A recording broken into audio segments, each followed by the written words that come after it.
ഇന്ന് നമുക്ക് മിന്നിത്തിളങ്ങുന്ന ഒരു ക്രാഫ്റ്റ് ചെയ്താലോ? ഇതൊരു വാൾ ഡെക്കോറോ ഡെസ്ക് ഡെക്കോറോ എന്ത് വേണമെങ്കിൽ പറയാം. ഒരു കാർഡ്ബോർഡ് പീസും പിന്നെ ഒരു കളർ പേപ്പറും പെയിൻറ്റും പിന്നെ മെയിൻ ഇതിന് വേണ്ടത് LED ലൈറ്റാണ്. അതൊക്കെ ഉണ്ടെങ്കിൽ നിങ്ങൾക്ക് എല്ലാവർക്കും ഈസി ആയിട്ട് ഇത് ചെയ്യാൻ പറ്റും. ഞാനൊരു കാർഡ്ബോർഡ് പീസ് ഇതേപോലെ ഒരു ജാർ ഷേപ്പിൽ വരച്ചിട്ട് വെട്ടിയെടുക്കുകയാണ് ചെയ്തത്. അതിലൊരു ബ്ലൂ കളർ പേപ്പർ ഒട്ടിച്ചു. എന്നിട്ട് നമുക്ക് അടിയിൽ കുറച്ച് ചെടികളെ പോലെ ഗ്രീൻ കളർ കൊണ്ട് ഇങ്ങനെ വരച്ചു കൊടുക്കാം. അത് വരച്ചു കൊടുത്തിട്ട് നെക്സ്റ്റ് വേണ്ടത് നമുക്കൊരു A4 ഷീറ്റാണ്. A4 ഷീറ്റോ ബുക്കിൻ്റെ പേജോ എന്ത് വേണമെങ്കിൽ എടുക്കാം.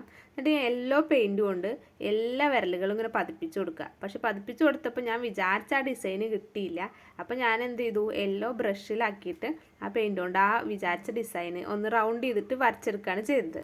ആ പെയിൻറ്റ് ഉണങ്ങി കഴിഞ്ഞിട്ട് വേണം നമുക്ക് ഈ ഫയർഫ്ലൈസിനൊക്കെ വരച്ചു കൊടുക്കാൻ, ഇല്ലെങ്കിൽ അത് കയ്യിലൊക്കെ പറ്റി പിടിക്കും. എന്നിട്ട് ഇങ്ങനെ നമ്മളെ എല്ലാറ്റിലും ഇതേപോലെ വരച്ചു കൊടുക്കുക.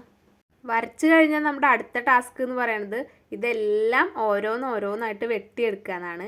അങ്ങനെ വെട്ടിയെടുത്ത് കഴിഞ്ഞിട്ടുണ്ടെങ്കിൽ എല്ലാറ്റിൻ്റെ ബാക്കിലും ഡബിൾ സൈഡ് ടാപ്പ് ഒട്ടിച്ചു കൊടുക്കുക. ഡബിൾ സൈഡ് ടാപ്പ് ഒട്ടിച്ചിട്ട് നമുക്ക് ഈ ജാറിലേക്ക് ഓരോരോ ഡയറക്ഷനിലേക്ക് പറക്കണ രീതിയിൽ ഇങ്ങനെ തിരിച്ചിങ്ങനെ ഒട്ടിച്ചു കൊടുക്കുക.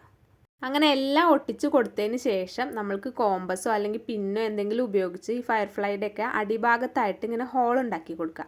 ഈ ഹോൾ എന്തിനാന്ന് വെച്ചാൽ ഓരോ LED ലൈറ്റും ഇതേപോലെ ഈ പുറത്തേക്ക് തള്ളി നിൽക്കുന്ന രീതിയിൽ ഇങ്ങനെ വെക്കാനാണ്. ബാക്കി വരുന്ന പോർഷനൊക്കെ ബാക്കിൽ തന്നെ സെല്ലോ ടാപ്പ് വെച്ച് ഒട്ടിച്ചു കൊടുക്കുക. പിന്നെ പെയിൻറ്റിൻ്റെ ബ്രഷിൻ്റെ ബാക്ക് ഭാഗം കൊണ്ട് നമ്മളിങ്ങനെ ഓരോ ഡോട്ട്സ് ഇട്ട് കൊടുക്കുകയാണ്. യെല്ലോയും വൈറ്റും ഒക്കെ ഡോട്ട്സ് ഇട്ടിട്ട് കുറച്ചുകൂടി അട്രാക്റ്റീവ് ആക്കാൻ വേണ്ടിയിട്ടാണ് ഇങ്ങനെ ചെയ്യണത്.